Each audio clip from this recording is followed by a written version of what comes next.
Kino-call out ko po yung Munton ngayon. May isasuggest po akong bagong update. Yung talagang magaganda talaga ng larong Munton.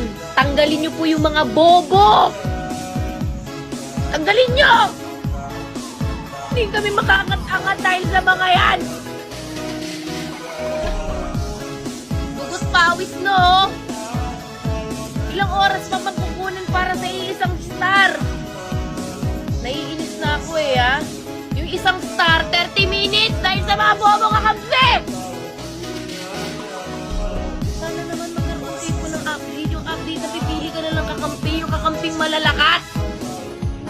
Yung papartneran kang apat pala bobo!